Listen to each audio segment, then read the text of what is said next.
آج جب میں شام کے وقت فیکٹری سے کام کر کے تھکی ہاری گھر کو لوٹ رہی تھی، تبھی راستے میں مجھے ایک بوڑھا فقیر دکھائی دیا۔ میرے پاس 20 کا نوٹ پڑا تھا۔ میں نے اپنے چھوٹے سے پرس میں سے نکال کر فقیر کو دے دیا۔ فیکٹری میں صبح جاتی اور شام کو ہی واپسی ہوتی تھی، کھانا بھی ساتھ لے کر نہ جاتی۔ اب شام ہو گئی تھی تو بھوک اور تھکن سے حالت بہت بری تھی۔ جب گھر پہنچی تو حسب معمول کسی نے میرے آنے کا نوٹس نہ لیا۔ میں خود کمرے میں گئی، جا کر برقع اتارا اور جلدی سے کچن میں جا کر دیکھنے لگی کہ شاید کھانے کے لائق کوئی شے رکھی ہو، مگر میری پھوٹی قسمت، جب میں نے ہاٹ پاٹ کا ڈھکن اٹھایا وہاں ایک ٹکڑا بھی روٹی کا نہ ملا۔ دیگچی یوں دھلی دھلائی تھی جیسے صدیوں سے اس میں کھانا نہ پکایا گیا ہو۔ پھر باہر سیڑھیوں پر آئی، وہاں ایک پرانا تھال رکھا ہوا تھا جس میں سوکھی روٹیاں تھیں۔ جو ہی میں نے انہیں ہاتھ لگایا تو ایسا محسوس ہوا جیسے دوپہر کی بچی ہوئی روٹیاں اس میں ڈال دی گئی ہوں۔ میں نے اس میں سے آدھی روٹی اٹھائی اور پانی میں ڈبو ڈبو کر کھا لی۔ پیٹ بھر گیا تھا، اسی لیے پانی پی کر اللہ کا شکر ادا کیا اور وضو کر کے مغرب کی نماز ادا کرنے لگی۔ ابھی دعا مانگ رہی تھی کہ دروازے پر میری مامی آ کر کھڑی ہو گئی۔ میں جانتی تھی وہ کس لیے آئی تھی، وہ میری تنخواہ کا پوچھنے آئی ہوں گی۔ جلدی سے دعا مانگ کر منہ پر ہاتھ پھیرا اور جائے نماز اٹھانے کے لیے کھڑی ہو گئی۔ تبھی میری ممانی بولی، آج تنخواہ ہاتھ پر رکھے گی تبھی تجھے روٹی ملے گی، ورنہ تو ایسے ہی بھوکی سوئے گی۔ وہ مجھے 3 دن سے یہی دھمکیاں دے رہی تھی اور پورے 3 دن ہو گئے تھے مجھے کھانا نہیں ملا تھا۔ میں نے کہا، مامی آج فیکٹری میں ورکروں نے ہڑتال کی ہوئی تھی، اسی لیے تنخواہ نہیں مل سکی۔ یہ سن کر وہ غصے سے آگ بگولا ہو گئی اور کہنے لگی، مجھے تو دال میں کچھ کالا لگ رہا ہے۔ ایسا تو نہیں تو اپنے پیسے بینک میں جمع کروا رہی ہے اور ہمیں الو بنا رہی ہو؟ ان کا شک بھرا لہجہ آج سے نہیں بڑے سالوں سے ایسا ہی تھا۔ پھر بولی، چل جا کر چٹنی ہی بنا لے، گھر میں تو ویسے کچھ نہیں ہے، اوپر سے تو تنخواہ لانے کا نام نہیں لے رہی۔ اب میرے بچے تو چٹنی سے روٹی کھا لیں گے مگر تو بھوکی ہی سوئے گی۔ میں نے ان کی بات کا کوئی جواب نہ دیا اور چپ چاپ باورچی خانے میں جا کر پیاز کاٹنے لگی۔ پیاز کاٹنے سے آنکھوں سے آنسو نکل رہے تھے مگر در حقیقت دل کی حالت بھی آنسوؤں جیسی ہو رہی تھی، اسی لیے دڑا دھڑ آنسو بہاتے ہوئے دل کا غبار نکالنے لگی۔ میرا نام عالیہ ہے۔ جب میں چھوٹی سی تھی کہ ہمارے گھر میں حادثہ پیش آ گیا جس کی وجہ سے پورا گھر تباہ و برباد ہو گیا، تب میں صرف 4 سال کی تھی کہ ایک دن اچانک ہمارے کمرے میں لگے ہوئے اے سی میں آگ بھڑک اٹھی۔ رات کا وقت تھا، سارے بے خبری میں گہری نیند سو رہے تھے۔ دیکھتے ہی دیکھتے آگ اتنی شدت سے بھڑک اٹھی کہ آگ بجھانے کا وقت نہ مل سکا۔ امی کو دروازہ کھولنے کا بھی وقت نہ ملا۔ انہوں نے جیسے تیجے مجھے کھڑکی سے باہر پھینک دیا مگر امی اپنی جان نہ بچا سکی۔ یوں وہ دونوں کمرے میں لگی آگ کی شدت سے اللہ کو پیارے ہو گئے۔ پورے خاندان میں کوہرام مچ گیا تھا۔ 2 جوان میتیں اٹھی تھی اور پھر میری ذمہ داری کوئی اٹھانے کو ہی تیار نہ تھا۔ ابو کا ایک چھوٹا بھائی تھا جو بھی غیر شادی شدہ تھا اور دادی نے مجھے رکھنے سے صاف انکار کر دیا۔ دادی کا کہنا تھا، جب جب میں سامنے ہوتی ہوں مجھے اپنے بیٹے کی یاد آتی ہے، اسی لیے میں تو ہرگز اس لڑکی کو اپنے پاس نہ رکھوں گی۔ یوں میری نانی مجھے پالنے کے لیے اپنے گھر لے کر آ گئی مگر چند برس جینے کے بعد نانی بھی اللہ کو پیاری ہو گئی۔ پھر ذمہ داری میرے ماموں کے کندھوں پر آ گئی۔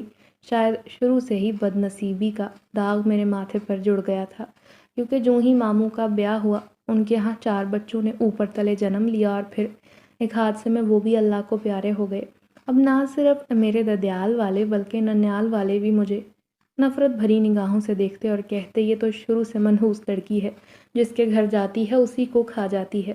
اب پورے گھر کی ذمہ داری میں نے لینے کا فیصلہ کیا۔ میری عمر اب 18 سال ہو گئی تھی۔ شناختی کارڈ بنوانے کے بعد میں نے ایک کارخانے میں کام کرنا شروع کیا۔ جب تک ماموں زندہ تھے مجھے اسکول میں پڑھاتے رہے، اسی لیے میں نے ان کی مہربانی سے میٹرک پاس کر لیا تھا۔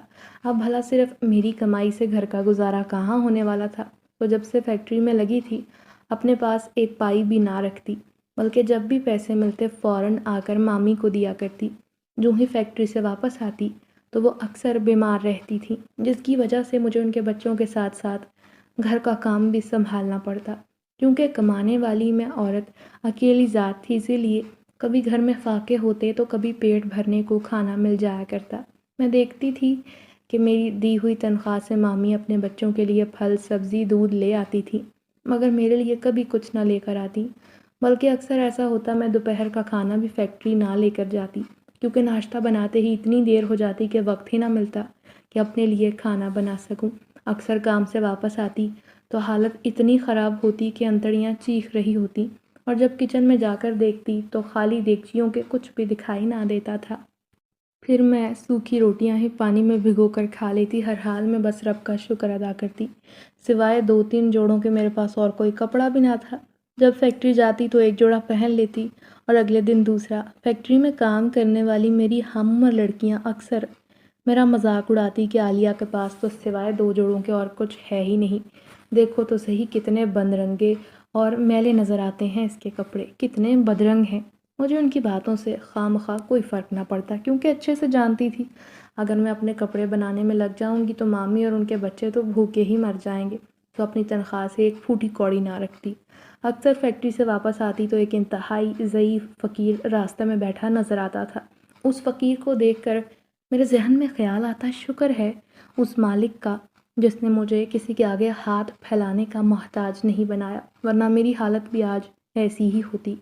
تنخواہ ملنے والی تھی مگر فیکٹری کے سارے ورکرز احتجاج کر رہے تھے کہ تنخواہ بڑھائی جائے۔ اسی وجہ سے ہنگامی صورتحال کے باعث تنخواہ ملنے میں کچھ دیر ہو گئی۔ گھر کے حالات ویسے بھی دن بدن بگڑتے جا رہے تھے۔ یوں تو بظاہر ماموں کے بچے سرکاری اسکول میں پڑھتے تھے مگر پھر بھی ان کے خرچے تھے، جس کی وجہ سے وہ 10 دن سے اسکول بھی نہیں جا رہے تھے، اور گھر میں اب فاقوں تک نوبت آ گئی تھی۔ میں نے 2 دن سے کھانا نہیں کھایا تھا۔ اکثر میری سہیلی نمرہ اپنے گھر سے لایا کھانا مجھے کھلا دیتی، میں ان کے سامنے انکار کرتی رہ جاتی مگر وہ زبردستی مجھے اپنے ساتھ کھانے میں شامل نہ کر لیتی تھی۔ مگر آج چونکہ نمرہ نہیں آئی تھی، سو بھوک سے کلیجہ ابل رہا تھا، راستے میں لڑکھڑاتے ہوئے چل رہی تھی، یوں لگتا تھا جیسے ابھی گروں گی اور بس بے ہوش ہو جاؤں گی۔ پھر یہی ہوا، جو ہی اس فقیر کے پاس پہنچی اچانک اس نے میرے سامنے ہاتھ پھیلا دیا مانگنے کے لیے، مگر آج میرے پاس پھوٹی کوڑی نہ تھی تو بھلا اسے کہاں سے دیتی۔ اسے دیکھ کر مجھے چکر آیا اور وہیں گرتی چلی گئی۔ پھر جب ہوش آیا تو حیران ہو کر اٹھ بیٹھی، کیونکہ میرے ارد گرد خوبصورت گلاب اور چنبیلی کے پھول رکھے ہوئے تھے۔ پورا کمرہ یوں مہک رہا تھا جیسے گلابوں کی مہک سے تر ہو۔ میں کمرے کی خوشبو کو محسوس کرتی اچانک بھوک نے مجھ پر حملہ کیا تو میں ادھر ادھر دیکھنے لگی۔ قریب ہی مجھے خوبصورت ٹرے رکھی نظر آ گئی جس میں مختلف قسم کے پھل تھے، اور پھلوں کو دیکھ کر میرے منہ میں پانی آ گیا۔ میں بےتابی سے وہ کھانے لگی۔ اس کمرے میں لگے سفید پردے اس بات کی نشاندہی کر رہے تھے کہ شاید وہ کسی ہسپتال کا خوبصورت بستر تھا۔ اتنا بڑا اور خوبصورت ہاسپٹل تو میں نے زندگی میں پہلی بار دیکھا تھا۔ میں سوچنے لگی کاش میں ہمیشہ مریض بن کر اس ہسپتال میں اپنی زندگی گزار دوں، اور جی بھر کر پھر میں نے وہ پھل کھا لیے تو میرے اندر خاصی توانائی آ چکی تھی۔ اب میں بیڈ سے اترنے کی کوشش کرنے لگی، اچانک دروازہ کھول کر کوئی اندر آیا تھا۔ آنے والا خوبصورت جوان تھا جو مجھے بڑی نرم نگاہوں سے دیکھ رہا تھا، پھر بولا، ابھی آپ کی طبیعت ٹھیک نہیں، آرام کیجیے، باہر آنے کی کوشش مت کرنا کیونکہ یہ ہسپتال شہر سے بہت دور ہے۔ جب آپ کو گھر جانا ہو مجھے بتا دیجیے گا، میں خود آپ کو آپ کے گھر چھوڑ آؤں گا۔ اس کی بات سن کر میں الجھ گئی تھی، کہنا چاہتی تھی کہ میری طبیعت اب بہتر ہے، میں گھر جانا چاہتی ہوں، مگر پتہ نہیں کیوں اس کے آگے چپ ہو گئی، واپس آ کر بیڈ پر بیٹھ گئی۔ پھر وہ مہربان نظروں والا مجھ سے کہنے لگا، آپ کو کسی اور چیز کی کھانے کی خواہش ہو تو مجھے بتا دیجیے گا، میں آپ کے سامنے حاضر کر دوں گا۔ تھا تو اجنبی مگر اس کی مہربانی پر میں حیران تھی، پھر جھجکتے ہوئے کہا، نہیں شکریہ، میرا پیٹ بھر گیا ہے، اب میں قدرے بہتر محسوس کر رہی ہوں۔ پھر وہ کمرے سے نکل گیا۔ بہت دیر تک جب میں کمرے میں قید ہو کر بیٹھی رہی، میرا دل گھبرایا تو میں نے کمرے کا دروازہ کھولا اور باہر دیکھنے کی کوشش کی، اور پھر جب باہر کا منظر دیکھا تو روح میں سناٹے اترتے چلے گئے، کیونکہ باہر مکمل اندھیرا تھا، سناٹا چھایا ہوا تھا۔ کمرے سے باہر کا منظر کچھ اس طرح تھا کہ ہر طرف گہرا جنگل دکھائی دیتا، اور اس کمرے کے علاوہ کوئی دوسرا کمرہ تھا ہی نہیں، جس کا مطلب تھا کہ یہ ہسپتال کا کمرہ نہیں بلکہ واحد ایک کمرہ بنا ہوا ہے، اور وہ نہ جانے کس عجیب طریقے سے بس کچھ سمجھ نہیں آ رہا تھا کہ کمرہ ہے یا ہسپتال ہے۔ اب میرے اوسان خطا ہو گئے، بھلا اس گھنے جنگل میں میں اس نوجوان کو کیسے ڈھونڈتی؟ اچانک میرے ذہن میں مامی اور ان کے بچوں کا خیال آنے لگا، اللہ جانے وہ کس حال میں ہوں گے۔ مامی تو میری تنخواہ کے انتظار میں بیچاری مایوس ہو گئی ہوں گی۔ اب میں اس لڑکے کے واپس آنے کا شدت سے انتظار کرنے لگی، کیونکہ میں اسے کہنا چاہتی تھی کہ مجھے ہر حال میں اپنے گھر جانا ہے۔ یوں ہی پریشانی میں نہ جانے کتنا وقت بیت گیا، اور پھر میں نے خود ہی یہاں سے نکلنے کا فیصلہ کیا۔ اتنے بھیانک جنگل میں اکیلے جانا ایسا لگ رہا تھا جیسے موت کو دعوت دینے کے مترادف ہے۔ مجھ جیسی کمزور دل کی لڑکی تو کبھی بھی اکیلی سفر نہ کر سکتی تھی، مگر پھر بھی مجبوری کے ہاتھوں یہاں سے نکلنے کا فیصلہ کیا۔ ابھی چلتے ہوئے زیادہ دور نہ گئی تھی، اچانک ایک بھیانک شکل والی کالے کپڑے پہنے عورت میرے پیچھے پیچھے چلنے لگی۔ میں حیران ہوئی، بھلا یہ میرا پیچھا کیوں کر رہی ہے؟ پھر وہ میرے قریب آ کر سرگوشی میں بولی، اے آدم زادی، تو ہمارے جنگل میں کیا کر رہی ہے؟ چل تو ہمارے سردار کے پاس، وہی تیرا فیصلہ کریں گے۔ وہ میرا بازو پکڑ کر مجھے کھینچنے لگی اور نہ جانے مجھ سے کیسی باتیں کر رہی تھی۔ اس کے اندر اتنی قوت تھی کہ میں تو کسی تنکے کی طرح اس کے ساتھ کھنچتی چلی گئی۔ اچانک اس خوفناک عورت کے سامنے کوئی آ کر کھڑا ہو گیا۔ میں نے نظریں اٹھا کر دیکھا تو وہی لڑکا تھا جو اسے غصے سے گھور رہا تھا۔ پھر اسے آنکھیں نکال کر بولا، کہاں لے جا رہی ہے؟ چھوڑو اسے۔ آج کے بعد اسے ڈرانے کی کوشش نہ کرنا، کیونکہ یہ لڑکی میری محبت ہے۔ اس کے منہ سے یہ بات سن کر میں حیران ہوئی۔ پھر وہ نرمی سے بولا، کیا ضرورت تھی وہاں سے نکلنے کی؟ چلو آؤ میرے ساتھ، میں تمہیں تمہارے گھر چھوڑ دوں۔ یہ بات سن کر میں مطمئن ہو گئی، کیونکہ مجھے بھی گھر جانے کی جلدی تھی۔ میں راستے میں کچھ پریشان تھی تو وہ میری صورت دیکھ کر بولا، میں جانتا ہوں تمہارے گھر میں کیا مسئلے مسائل ہیں، اسی لیے میں تمہاری مدد کرنا چاہتا ہوں۔ پھر جب میں سڑک کے قریب آ گئی تو وہ مجھے انتظار کرنے کا کہہ کر خود چلا گیا۔ آدھی رات کو یوں میں اکیلی سڑک پر کھڑی اس کا انتظار کر رہی تھی۔ پھر تھوڑی دیر بعد وہ آتا ہوا دکھائی دیا۔ اس کے ہاتھ میں بڑے بڑے شاپر تھے۔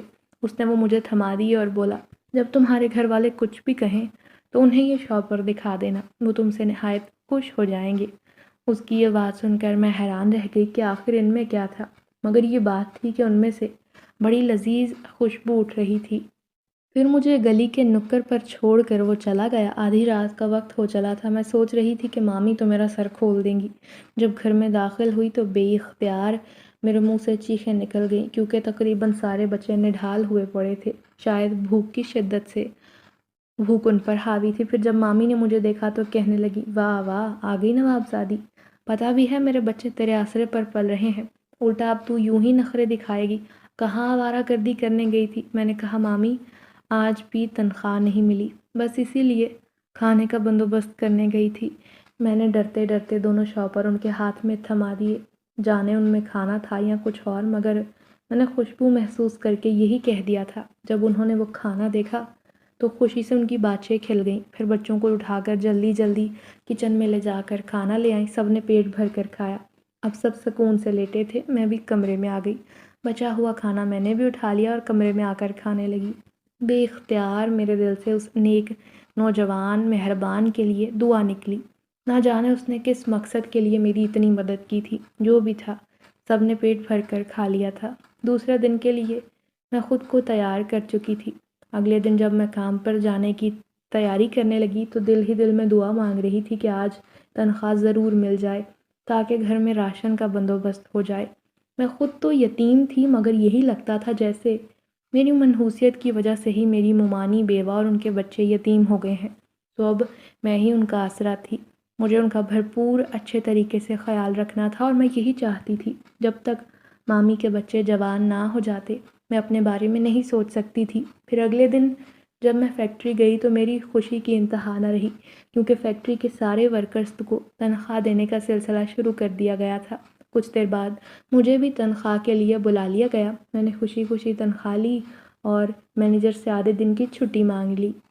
میں گھر کے حالات اچھے سے جانتی تھی، سو فوراً جا کر گھر کا راشن بازار سے خریدنا چاہتی تھی۔ دوپہر کا وقت تھا، سڑک پر اتنا رش بھی نہیں تھا۔ نہ میں جانتی تھی کہ زندگی مجھ پر ایک اور ستم ڈھانے والی تھی۔ جو ہی فیکٹری سے نکل کر سڑک کی طرف آئی تو ایک سنسان راستے سے گزرتے ہوئے اچانک میرے پیچھے 2 موٹر سائیکل سوار لگ گئے تھے۔ میرے پرس میں پورے مہینے کی تنخواہ تھی اور میں شدید فکر مند ہو چلی تھی۔ ویسے بھی آج کل حالات ایسے تھے کہ ہر طرف لوٹ مار مچی ہوئی تھی۔ اس سے پہلے کہ میں گلی کا موڑ مڑتی، اچانک ان دونوں نے مجھ پر پستول تانا، میرا پرس چھینا اور فرار ہو گئے۔ میں بے بس ہو کر نیچے بیٹھ گئی۔ اتنا روئی کہ بس اپنی محنت کو، پورے مہینے کی محنت کو یوں جاتا ہوا دیکھ رہی تھی۔ ایک تنخواہ کے آسرے پر تو آج میں فیکٹری آئی تھی، وہ بھی ان لٹیروں نے چھین لی تھی۔ بے بسی کے مارے وہیں گھٹنوں میں منہ چھپا کر روتی رہی۔ میں رونے میں ہی مصروف تھی، اچانک کانوں میں آواز پڑی، کیا ہوا پیاری لڑکی، کیوں رو رہی ہو؟ نظر اٹھا کر دیکھا تو میرے سامنے وہی کھڑا تھا، وہی میرا مددگار، مہربان۔ میں نے روتے ہوئے کہا، رونے کے علاوہ میرے پاس بچا ہی کیا ہے، دیکھو تو صحیح۔ آج مجھے ایسا لگ رہا تھا جیسے میری پوری زندگی کی کمائی لٹ گئی ہے۔ تب اس نے میرے سر پر ہاتھ رکھا اور تسلی دیتے ہوئے بولا، میرے ہوتے ہوئے تمہیں پریشان ہونے کی ضرورت نہیں، یہ پکڑو پیسے رکھو، بہت کام آئیں گے تمہارے۔ اس نے اپنی جیب سے کافی سارے پیسے نکالے اور مجھے تھما دیے۔ میں نے چلا کر کہا، میں کوئی بھکارن نہیں، مجھے تمہاری بھیک نہیں چاہیے، میں اپنی محنت سے کما کر اپنے گھر والوں کو کھلانا چاہتی ہوں، مگر اب جو حالات ہیں لگتا ہے شاید مجھے مانگ کر ہی کھلانا پڑے گا۔ وہ مسکرا کر بولا، میں جانتا ہوں تم خوددار ہو، مگر پھر بھی اگر تمہیں کبھی میری مدد کی ضرورت پڑی تو میں تمہارے پاس آ جاؤں گا، سو ایک قرض سمجھ کر رکھ لو اور اس سے ضرورت پوری کرو۔ اب کوئی چارہ نہیں بچا تھا، سو اس کی بات مان کر اتنی بڑی رقم لے لی، کیونکہ گھر جا کر مامی کو بھی جواب دینا تھا جو میری تنخواہ کے آسرے پر روز میرا دماغ کھاتی تھی۔ پھر میں نے اس کا شکریہ ادا کیا اور گھر کی طرف بڑھنے لگی۔ کچھ دور جا کر شکریہ ادا کرنے کے لیے اسے دیکھنا ہی چاہا، مگر مجھے حیرانی ہوئی کیونکہ وہ تو ایک لمحے کے اندر ہی گلی سے ہی غائب ہو گیا تھا، وہ بھی اس طرح جیسے یہاں آیا ہی نہ ہو۔ مجھے حیرت بھی ہوئی کہ اتنی لمبی گلی، وہاں اتنی جلدی نکلنا تو آسان نہیں تھا، مگر پھر وہ کہاں چلا گیا تھا؟ انہی سوچوں میں جلدی جلدی گھر پہنچی۔ پھر جاتے ہی تنخواہ کے برابر رقم مامی کے ہاتھ میں تھما دی اور باقی پرس میں چھپا لی۔ اب سوچ رہی تھی اگر وہ لڑکا وقت پر آ کر میری مدد نہ کرتا تو نہ جانے آج مامی میرا کیا حشر کرتی۔ وہ تو یہی سوچتی کہ شاید میں نے جان بوجھ کر تنخواہ چھپا رکھی ہے۔ پھر میں جا کر کمرے میں آ گئی۔ مامی خود ہی بازار گئیں، سارا راشن خرید کر لے آئیں۔ اچانک میرے ذہن میں بوڑھا فقیر یاد آیا جو روزانہ سڑک کنارے ملا کرتا تھا اور مجھ سے پیسے مانگتا تھا، مگر اتنے دنوں سے میں اس کے سامنے سے گزر کر نہ جا رہی تھی۔ یہی سوچ کر میں اٹھی، کچھ پیسے نکالے اور چادر اوڑھ کر فقیر کو تلاش کرنے چل پڑی، مگر جہاں وہ بیٹھا ہوتا تھا آج وہ وہاں نہیں تھا۔ ہو سکتا ہے انہوں نے اپنا ٹھکانہ بدل لیا ہو۔ پھر میں گھر کی طرف جانے ہی لگی تھی کہ اچانک مجھے اپنے پیچھے قدموں کی چاپ سنائی دی۔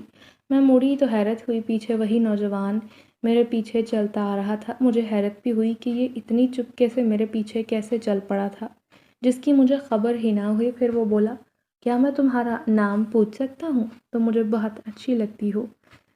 میں اس کی بات سن کر تھوڑا حیران رہ گئی، وہ اجنبی لگتا تھا مگر پھر اپنا سا لگنے لگا۔ میں نے جھجکتے ہوئے کہا، میرا نام عالیہ ہے۔ عالیہ، تم بہت اچھی اور مہربان طبیعت کی مالک ایک پیاری لڑکی ہو، مجھے تم سے ایک بڑا ضروری کام ہے، مگر ابھی نہیں، کام تو بعد میں بتاؤں گا، کیا تم میری مدد کرو گی؟ میں نے کہا، ہاں ہاں کیوں نہیں، ضرور تمہاری مدد کروں گی، کیونکہ تم نے بھی بہت پریشانیوں میں میرا ساتھ دیا ہے۔ وہ مسکرایا، پھر بولا، ٹھیک ہے، دوبارہ تمہارے پاس آؤں گا، مگر جب تمہیں کوئی پریشانی ہو تو آنکھیں بند کر کے ایک بار مجھے یاد کرنا، میں حاضر ہو جاؤں گا۔ میں اس کی بات سن کر تھوڑا الجھ گئی، پھر جیسے میرے اوپر دھماکہ ہو گیا جب وہ کھڑے کھڑے وہیں آنکھوں کے سامنے سے غائب ہو گیا۔ میں پاگلوں کی طرح چاروں اور دیکھنے لگی اور حیران ہو کر گھر کو چل دی، کیونکہ اس کا یوں غائب ہونا حیرت کی بات تھی۔ تھکن سے حالت بری تھی، بامشکل دو چار نوالے حلق سے اتارے اور کھاتے ہی چارپائی پر لیٹ گئی۔ اچانک کانوں میں ڈھول بجنے کی آوازیں آنے لگیں، شاید پڑوس میں کسی کی شادی تھی۔ میری آنکھوں میں بھی شادی کے سہانے خواب تیرنے لگے اور سوچنے لگی، کیا میری قسمت میں بھی کوئی ایسا ہم سفر لکھا ہے جو مجھے زمانے کے سارے غم اور پریشانیوں سے بچا کر اپنے ساتھ لے جائے گا۔ نہ جانے کتنی دیر تک مایوسی کی کیفیت میں گرفتار رہی، تھک ہار کر آنکھیں موند کر سو گئی۔ اگلے دن اتوار ہونے کی وجہ سے چھٹی تھی۔ مامی نے مجھے مشین لگا کر کپڑے دھونے کا حکم دیا اور خود مامی اپنے کسی رشتہ دار سے ملنے بچوں کو لے کر اس کے گھر چلی گئی تھی۔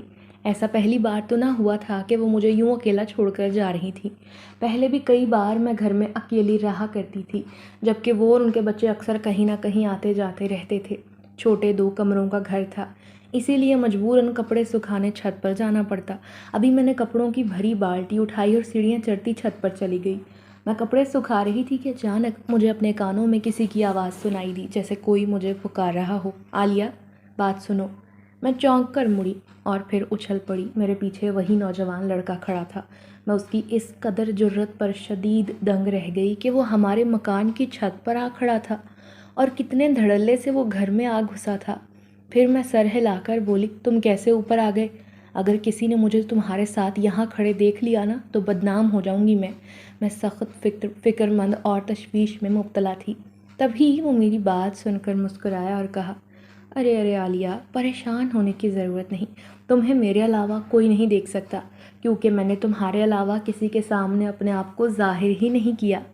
اور اگر تم میرا ایک کام کر دو تو بدلے میں تمہاری زندگی کو بدل کر رکھ دوں گا۔ پھر میں نے الجھن بھرے لہجے میں کہا، ایسا کیسے ہو سکتا ہے کہ تم میرے سوا کسی کو نظر نہ آؤ؟ کیا تمہارے پاس کوئی جادو کی چھڑی ہے؟ میری بات سن کر وہ بولا، نہیں، جادو کی چھڑی ہے تو نہیں، بلکہ میں خود ایک جادوگر ہوں۔ میرا نام سلمان ہے اور میں جنزادہ ہوں۔ یہ بات جان کر ہی میں خوفزدہ ہوتے ہوئے 2 قدم اس سے دور ہٹی۔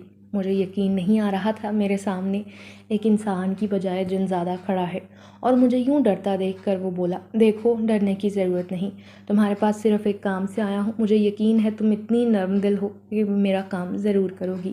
میرا ایک بوڑھا باپ ہے جو فقیر بن کر دنیا میں رہتا ہے، پھر وہ میری طرح ایک جنزادہ بھی ہے، مگر چونکہ وہ ضعیف ہو چکا ہے اور ہمارے قبیلے سے ناراض ہو کر انسانی دنیا میں چلا آیا تھا، اب ان کی یادداشت کام نہیں کر پا رہی، جس کی وجہ سے وہ دوبارہ سے جنزادہ کا روپ دھار کر ہمارے قبیلے میں لوٹ نہیں سکتا۔ میں ان کا سگا بیٹا ہوں، مگر وہ مجھے پہچاننے سے انکاری ہے۔ جب میں ان کے سامنے جاتا ہوں وہ مجھے پہچان نہیں پاتا۔ تمہیں اسے ڈھونڈ کر یاد دلانا ہوگا کہ اسے یہاں نہیں بلکہ ہماری دنیا میں جا کر رہنا ہے، کیونکہ یہاں کوئی بھی انسان انہیں نقصان پہنچا سکتا ہے۔ اس کی باتیں دماغ کو گھما دینے والی تھیں۔ میں الجھن میں مبتلا ہو گئی اور ڈرتے ہوئے کہا، آخر تمہارا باپ کون ہے؟ میں اسے کیسے جانتی ہوں اور تم میرے ہی پاس مدد لینے کیوں آئے ہو؟ پھر وہ خلا میں دیکھتے ہوئے اداس لہجے میں بولا، آج سے قریباً 20 سال پہلے ہم اپنے قبیلے میں خوشحال گھرانے سے تعلق رکھتے تھے۔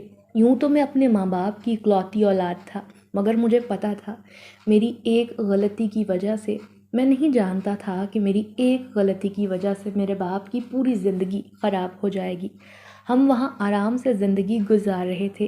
میں کم عمر تھا، میرے پاس اتنی طاقتیں موجود نہ تھیں، مگر میرا باپ طاقتور تھا۔ ہمارے قبیلے کے پاس ایک کنواں تھا جہاں میں اکثر کھیلنے جایا کرتا تھا۔ اچانک وہاں ایک شیطانی جنزادہ آ کر رہنے لگا۔ مجھے اس کے ارادوں کی کوئی خبر نہ تھی کہ وہ وہاں کس ارادے سے آیا تھا۔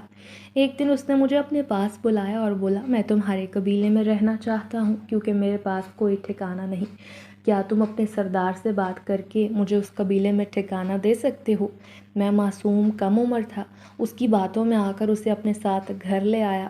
میرا باپ اسے اپنے ساتھ نہیں رکھنا چاہتا تھا کیونکہ اسے ڈر تھا کہ قبیلے کا سردار اس بات پر ناراض ہوگا کہ میں نے کسی غیر جنزاد کو قبیلے میں کیوں رہائش کے لیے جگہ دی، مگر پھر بھی میرے اصرار کرنے پر میرے ابا مان گئے اور انہیں اپنے گھر میں رکھ لیا۔ پھر تھوڑے ہی دن گزرنے کے بعد اس نے وہ کام کیا جس کا میں اور میرا باپ سوچ بھی نہ سکتے تھے۔ اس نے ایسے گھناؤنے عملیات کیے کہ میری ماں، جو میرے باپ سے گہری محبت کرتی تھی، دھیرے دھیرے میری ماں کی محبت نفرت میں بدلنے لگی۔ اس نے شیطانی جنزادے کی باتوں میں آ کر اس کے ساتھ اپنی زندگی جینے کا فیصلہ کر لیا۔ اس بات کی خبر مجھے اور میرے باپ کو نہ ہوئی اور دھیرے دھیرے ان دونوں نے مل کر میرے باپ پر خطرناک عملیات کرنا شروع کر دیے اور وہ کمزور سے کمزور ہوتا چلا گیا۔ اب میرا باپ بوڑھا نہیں تھا، مگر اچانک ہی وہ کسی بوڑھے ضعیف جنزادے کی طرح انتہائی لاغر نظر آنے لگا تھا۔ جب وہ ہمارے قبیلے کے ایک عامل کے پاس گیا تو اس نے انہیں حقیقت سے آگاہ کیا کہ تمہاری بیوی تمہارے ساتھ بے وفائی کر رہی ہے، تمہیں دغا دے رہی ہے، جس کی وجہ سے تمہاری طاقتیں زائل ہو گئی ہیں۔ تمہارے گھر میں مقیم وہ شیطانی جنزادہ تمہاری بیوی کے ذہن کو اپنے قابو میں کر چکا ہے۔ آہستہ آہستہ وہ تمہیں چھوڑ کر اس قبیلے سے چلی جائے گی۔ یہ باتیں سن کر میرے ابا تو آگ بگولا ہو گئے، مگر اب اس کا کوئی فائدہ نہیں تھا کیونکہ وہ جسمانی اور ذہنی طور پر اتنے کمزور ہو گئے تھے کہ اس شیطانی جن سے مقابلہ نہیں کر سکتا تھا۔ ایک دن میری ماں ہمیشہ کے لیے ہم دونوں کو چھوڑ کر اس کے ساتھ قبیلے میں جا کر بس گئی۔ اس کی بے وفائی سے میرے باپ کا دل ٹوٹ گیا تھا۔ وہ سالوں سے اس کے ساتھ رہتا آ رہا تھا، مگر وہ نہیں جانتا تھا کہ وہ عورت اتنی دھوکے باز نکلے گی۔ اب تو وہ بالکل بیمار رہنے لگا اور پھر ہمارے قبیلے میں رہنے والے جنات بھی اس کا مذاق اڑاتے تھے کہ تمہاری بیوی تو تمہیں دھوکہ دے کر کسی اور کے ساتھ فرار ہو گئی۔ چند دن تو میرا باپ یہ باتیں برداشت کرتا رہا اور پھر ہمیشہ کے لیے ہمارے قبیلے کو الوداع کہہ کر انسانی دنیا میں آ کر بس گیا، اور اس نے اپنے عملیات کرنا چھوڑ دیے۔ پہلے ہی ان کی جناتی طاقتیں کمزور پڑ گئی تھیں، اب تو جوں ہی وہ انسانوں کے درمیان آ کر بسا تو ویسے ہی اپنی دنیا میں جانے کا راستہ فراموش کر بیٹھا۔ اب وہ یہاں ایک فقیر کی سی زندگی گزار رہا ہے۔ تم جسے روزانہ فقیر سمجھ کر کبھی کھانا کبھی پیسے دیا کرتی تھی نا، وہ کوئی اور نہیں، میرا باپ ہے۔ مگر اتنے سال گزرنے کی وجہ سے اب وہ مجھے پہچان نہیں پاتا۔ اگر میں اس کے سامنے جاؤں گی تو وہ یہ بھول چکا ہے کہ وہ ایک جنزادے سے انسان کے روپ میں آ گیا تھا۔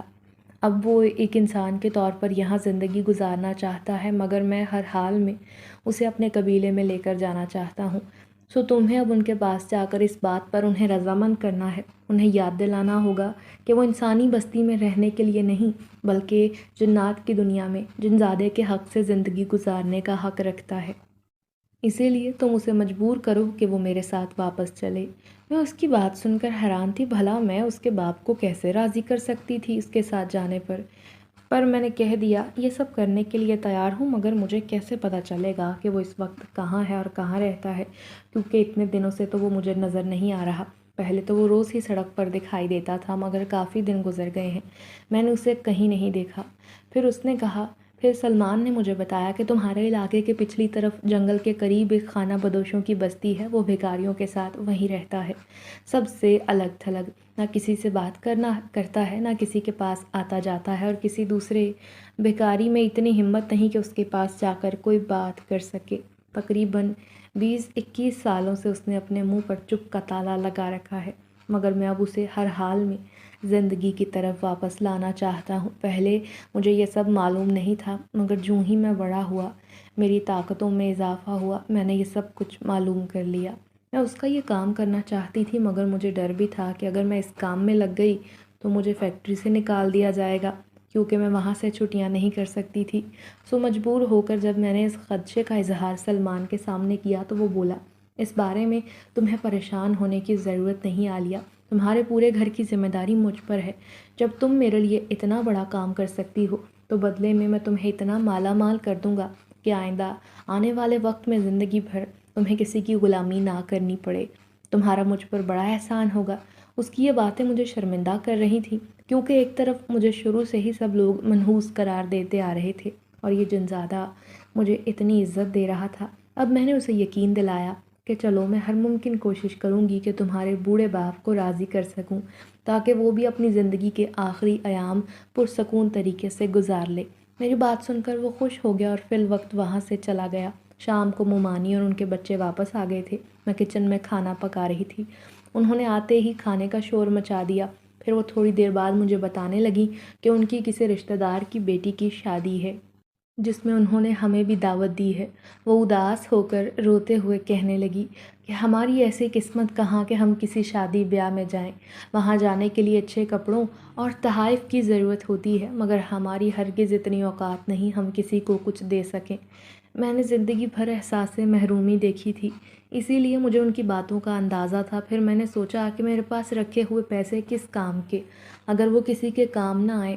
یہی سوچ کر میں اندر گئی اور پرس میں سے وہ زیادہ سارے نوٹ لا کر مامی کی ہتھیلی پر رکھ دیے۔ مامی جو آنسو بہا رہی تھیں، آنسو صاف کر کے حیرت سے مجھے دیکھنے لگی۔ یہ پیسے تمہارے پاس کہاں سے آئے؟ کہیں تم نے کوئی غلط کام تو نہیں کرنا شروع کر دیا؟ میں نے ان کا ہاتھ نرمی سے تھام کر کہا، مومانی آپ بے فکر رہیں، ایسا کچھ نہیں۔ آپ یہ پیسے لیں، جس کی شادی ہے ان کے لیے تحفہ خریدیں اور اپنے اور بچوں کے کپڑے بھی بنائیں۔ تھوڑی دیر پہلے جس چہرے پر انہوں نے اداسی سجا رکھی تھی، اب وہاں خوشیاں ہی تھیں۔ میں یہ سوچنے لگی کہ پیسہ انسانی زندگی میں کتنی اہمیت رکھتا ہے۔ اگر یہ کسی کے پاس نہیں تو سمجھ لو کہ اس انسان کی دنیا ہرگز دوزخ سے کم نہیں۔ اگلے دن میں فیکٹری جانے والے وقت پر تیار ہو کر گھر سے نکل آئی۔ اب میں اسی خانہ بدوشوں کی بستی کی طرف جا رہی تھی جہاں وہ رہتے تھے۔ اتنی ساری جھونپڑیوں میں اس بوڑھے فقیر کی جھونپڑی تلاش کرنا آسان نہیں تھا۔ بظاہر وہ انسان نظر آتا تھا، مگر حقیقت میں وہ سلمان کا بوڑھا باپ ایک جنزادہ تھا۔ پھر میں نے قریب سے گزرنے والے ایک بھکاری بچے سے پوچھا، تمہیں ایک فقیر کا پتہ ہے جو یہاں سب سے الگ تھلگ رہتا ہے؟ وہ بالکل ہی درویش سا نظر آتا ہے۔ اس نے میری بات سن کر رکتے ہوئے ایک جھونپڑی کی طرف اشارہ کیا جو قدرے کونے میں بنی ہوئی تھی۔ میں نے بچے کے ہاتھ پر نوٹ رکھا تو وہ خوش ہو کر وہاں سے چلا گیا۔ اب میرے قدم اسی طرف اٹھ رہے تھے، مگر میں دل ہی دل میں ڈری ہوئی تھی۔ پہلی بار مجھے بوڑھے فقیر کی حقیقت کا پتہ چلا تھا۔ میں نہیں جانتی تھی کہ میرے اس طرح اسے بھیک دینے سے مجھ پر یہ راز افشا ہو جائے گا۔ پھر چوں ہی میں جھونپڑی میں داخل ہوئی تو مجھے ایسا لگا جیسے آس پاس کھڑے ساری بھکاری مرد اور عورتیں مجھے حیرت سے دیکھ رہی تھیں کہ اتنی جوان لڑکی بوڑھے فقیر کی جھونپڑی میں کیا کرنے جا رہی ہے۔ جب میں اس کے سامنے گئی تو وہ مجھے پہچاننے کی کوشش کرنے لگا۔ پھر میں اسے کہنے لگی کہ بابا جی، آپ اتنے دن سے سڑک پر نظر نہیں آ رہے، اسی لیے میں پریشان ہو کر آپ کے پاس آئی ہوں۔ آخر کیا وجہ ہے، آپ یہاں سے باہر نہیں نکلتے؟ وہ کمزور لہجے میں بولا، بیٹی اب میں بیمار رہنے لگا ہوں، ایسا لگتا ہے کہ یہیں بیٹھے بیٹھے میرے دن پورے ہو جائیں گے، بس اپنی موت کا منتظر ہوں۔ میں نے کہا، آپ اپنی موت کا انتظار نہ کریں، کیونکہ آپ کے قبیلے والے آپ کی راہ دیکھتے ہیں، اور آپ کا بیٹا، وہ تو آپ کو یہاں سے لے کر جانا چاہتا ہے۔ وہ آپ سے ملنے کے لیے بےتاب ہے۔ کیا آپ اپنے بیٹے سے ملاقات کرنا چاہیں گے؟ میری بات سن کر وہ حیران ہوتے ہوئے بولا، کون سا بیٹا؟ میرا تو کوئی بیٹا نہیں، میں تو اس بھری پری دنیا میں اکیلا ہوں۔ میں نے کہا، نہیں بابا جی، آپ انسانی دنیا کے باسی نہیں، آپ تو جنات کی دنیا سے آئے ہیں، اور آپ یہ بات بھول بیٹھے ہیں کہ آپ انسان نہیں بلکہ ایک جنزادے ہیں، اور جنات بہت سی طاقتوں کے حامل ہوتے ہیں۔ چاہے آپ اپنی طاقتوں کو آزما کر دیکھیے، پھر پتہ چلے گا کہ آپ میں کتنی قوت ہے۔ میری بات سن کر وہ سوچ میں پڑ گیا۔ پھر دھیرے دھیرے اس کی آنکھیں چمکنے لگی، جیسے گزرے وقت کی جھلک اس کے ذہن میں لہرائی ہو۔ چلیے یہاں سے اٹھیں، آئے میرے ساتھ، میں آپ کو کسی سے ملوانا چاہتی ہوں۔ وہ شاید اس بات پر راضی نہیں تھا، مگر میرے اصرار کرنے پر وہ میرے ساتھ اٹھ کھڑا ہوا۔ مجھے اس بات کی خوشی تھی کہ چلو وہ مجھے پہچان گیا تھا۔ اب میں اسے جھگیوں والی بستی سے نکال کر اپنے گھر کی طرف لے کر جا رہی تھی، مگر اس بات کی فکر بھی تھی کہ اگر اسے ساتھ گھر لے کر گئی تو مامی مجھ پر طرح طرح کے سوالات کی بوچھاڑ کر دیں گی، پھر بھلا میں انہیں کیا جواب دوں گی؟ سو دل ہی دل میں دعا مانگنے لگی کہ کاش مومانی گھر پر نہ ہو۔ پھر جوں ہی گھر میں داخل ہوئی تو خوشی کی انتہا نہ رہی، کیونکہ سب گھر والے شاید بازار گئے ہوئے تھے۔ مجھے خوشی ہوئی کہ چلو میں ان کے تلخ سوالات سے بچ گئی تھی۔ پھر میں نے فقیر بابا کو لے جا کر کمرے میں چھپا دیا، ان کا ہاتھ منہ دھلا کر کھانا دیا اور انہیں صاف ستھرے بستر پر بٹھایا۔ اب میں سلمان کا انتظار کرنے لگی۔ میں چاہتی تھی بس وہ جلدی سے آ جائے، مومانی کے آنے سے پہلے پہلے۔ جوں ہی میں نے آنکھیں بند کر کے اسے یاد کیا، اچانک کمرے میں دھواں سا پھیل گیا اور وہ میرے سامنے آ کر کھڑا ہو گیا۔ پھر وہ اپنے باپ کے قدموں میں بیٹھا تھا اور اسے یاد دلانے کی کوشش کرنے لگا کہ اس کا ان سے کیا تعلق ہے۔ جب اس نے اپنی پوری داستان باپ کے سامنے دہرائی تو وہ فقیر بابا کچھ حیران سے ہو گئے، جیسے ماضی کی ساری یادیں اس کے ذہن میں آ گئی ہوں۔ پھر وہ اپنی ماں کا احوال بوڑھے جنزادے کو بتانے لگا کہ کس طرح ان کی زندگی اس شیطان جنزادے نے برباد کر کے رکھ دی تھی اور انہیں کہیں کا نہ چھوڑا تھا۔ وہ بوڑھا فقیر جو زندگی کی مایوسیوں کی انتہا کو پہنچا ہوا تھا، اپنے جوان بیٹے کو دیکھ کر اس کے جسم میں گویا توانائیوں نے پھر سے ڈیرا جما لیا تھا۔ مجھے خوشی تھی کہ اس نے سلمان کو دھتکارا نہیں تھا، بلکہ گلے سے لگا کر اس کے ساتھ جانے کا فیصلہ کر لیا۔ پھر سلمان مجھ سے کہنے لگا، عالیہ تم نے بہت اچھا اور نیک کام کیا ہے۔ اگر میں انہیں اپنے ساتھ جانے پر راضی کرتا تو وہ کبھی نہ مانتے، مگر تم نے جس طرح سے منایا ہے اب وہ بات ہی کچھ اور ہے۔ مجھے اپنے سامنے دیکھ کر وہ بہت خوش تھا۔ پھر میں اس دن اس سے التجا کرنے لگی کہ میری مامی کے آنے سے پہلے آپ لوگ یہاں سے چلے جائیے، ایسا نہ ہو وہ عورت آ کر کوئی ہنگامہ کھڑا کر دے۔ سلمان میری بات سمجھتے ہوئے بولا، بے فکر رہو، تمہاری زندگی میں ہماری وجہ سے کوئی پریشانی نہیں آئے گی۔ اب میں چلتا ہوں، مگر تمہیں کبھی بھی میری ضرورت محسوس ہو بس آنکھیں بند کر کے مجھے یاد کر لینا، میں تمہارے سامنے حاضر ہو جاؤں گا۔ پھر کچھ دیر بعد دونوں باپ بیٹے خوشی خوشی اس گھر سے رخصت ہو گئے تھے، مگر جاتے جاتے اس بوڑھے فقیر نے میرے سر پر شفقت بھرا ہاتھ رکھ دیا تھا۔ مجھے بہت خوشی تھی، میری آنکھیں انہیں دیکھ کر مسکرا دیں اور دل ہی دل میں اداس بھی ہو گئیں کہ کس طرح سے اپنی 20 سالہ زندگی میں نے تکالیف اٹھائی تھی۔ پھر شام کو مامی بازار سے آ گئیں، وہ اچھی خاصی خریداری کر کے آئی تھیں۔ دیکھو میں تمہارے لیے بھی کپڑے لے کر آئی ہوں۔ جب انہوں نے مجھے وہ جوڑے دکھائے تو میں خوش بھی ہوئی اور حیران بھی، واقعی بہت قیمتی اور حسین کپڑے تھے، میں نے آج تک ایسے کپڑے نہ پہنے تھے۔ بھلا میں کب شادی بیاہ کے تقریبات میں جایا کرتی تھی۔ اگلے دن مجھے ہر حال میں فیکٹری جانا تھا۔ مگر جوں ہی میں فیکٹری گئی تو وہاں کے انچارج نے مجھ سے ناراضگی کا اظہار کرتے ہوئے مجھے کام سے نکال دیا۔ فقط 2 دن کی چھٹی لینے پر اس نے مجھے اچھا خاصا ذلیل کر دیا تھا۔ میں روتی ہوئی وہاں سے باہر آ گئی اور جب گلی کا موڑ مڑی تو مجھے یوں لگا جیسے کوئی میرے تعاقب میں ہے۔ پھر میرے ذہن میں سلمان کا خیال آیا، وہ بھی تو یوں چپ چاپ میرے پیچھے ہی آیا کرتا تھا۔ جب پلٹ کر دیکھا تو وہی میرے سامنے تھا اور آج بھی مجھے مہربان نظروں سے دیکھ رہا تھا۔ پھر بولا، تمہاری ایک نیکی کی وجہ سے میرے بوڑھے والد کی یادداشت مکمل طور پر لوٹ آئی ہے۔ اب وہ اپنے قبیلے میں جا کر خوش ہیں، مگر جب تک میں تمہارے ساتھ ہوں تمہاری آنکھوں میں آنسو نہیں آنے دوں گا، اسی لیے یہ لو اپنا انعام۔ اس نے ایک بیگ میرے ہاتھ میں تھما دیا، پھر کہنے لگا۔ میں نے کہا، نہیں، مجھے یہ سب ہرگز نہیں چاہیے، بھلا اتنے پیسوں کا کروں گی میں کیا؟ میں تو ایک عام سی سادہ لڑکی ہوں، ایک بالکل سادہ سی زندگی گزارنا چاہتی ہوں۔ سلمان نے کہا، تم چھوٹی سی پیاری معصوم لڑکی ہو، مگر زندگی کو اچھے طریقے سے گزارنے کے لیے انسان کو روپے کی بہت ضرورت ہوتی ہے، سو یہ تمہارا انعام ہے۔ اب تم اسے اچھے سے استعمال کرنا اور اپنی زندگی کو بدل لینا۔ میں نے جھجکتے ہوئے اس سے وہ بیگ لیا۔ میں جانتی تھی کہ اس میں پیسے بھرے ہوئے ہوں گے، پہلے بھی وہ مجھ پر بہت مہربانی کر چکا تھا اور آج تو انتہا ہو گئی تھی۔ جہاں تھوڑی دیر پہلے میں اپنی نوکری کے لیے پریشان تھی، اب وہ فوراً ساری پریشانیاں اور اداسیاں ہوا میں اڑن چھو ہو گئی تھیں۔ اگلے دن میں بے فکر تھی، ممانی کے ساتھ ان کے رشتہ دار کی شادی میں جانے کی تیاری کر رہی تھی۔ اور پھر میں نے بھی جی بھر کر شادی کو بھرپور انجوائے کیا۔ زندگی میں پہلی بار خوشیوں کا مطلب مجھے سمجھ آیا تھا۔ میں نے وہ سارے پیسے اپنے پاس رکھ لیے کیونکہ اب میں ان سے اپنا کوئی کام شروع کرنا چاہتی تھی جس سے مجھے منافع حاصل ہو، کیونکہ مجھ پر صرف میری ہی نہیں بلکہ میرے ساتھ میرے ماموں کے گھر والوں کی ذمہ داری تھی۔ میری اتنی چھوٹی نیکی کا صلہ مجھے اس مہربان جنزادہ سلمان نے واقعی بہت بڑھا دیا تھا۔ پھر ایک دن ممانی نے کہا، جس شادی میں ہم گئے تھے وہاں سے تمہارے لیے ایک رشتہ آیا ہے۔ میں نے کہا، مگر مامی، ابھی میں شادی نہیں کرنا چاہتی، میرے کندھوں پر آپ کی ذمہ داریاں ہیں، پہلے میں انہیں پوری کرنا چاہتی ہوں، آپ کے بچوں کو کسی قابل بناؤں گی۔ مامی نے کہا، ارے ابھی تو شادی نہیں ہوگی، صرف منگنی ہو جائے گی، شادی کے لیے انہیں 3-4 سال کا وقت دے دوں گی۔ خیر، ان کے بہت اصرار کرنے پر میں نے رشتے کے لیے ہاں کر دی اور پھر میری منگنی کر دی گئی۔ یوں دیر سے ہی صحیح مگر میری زندگی کی چوکھٹ پر بھی خوشیوں نے ڈیرا ڈال لیا تھا۔ اب جب بھی بستر پر لیٹتی ہوں تو کبھی کبھار اس بوڑھے درویش فقیر کی صورت اور اس کے بیٹے مہربان سلمان جنزادے کا چہرہ آنکھوں کے سامنے آ جاتا ہے تو ان کی اس قدر ان گنت مہربانیوں پر دل ہی دل میں ان کا شکریہ ادا کرتی ہوں۔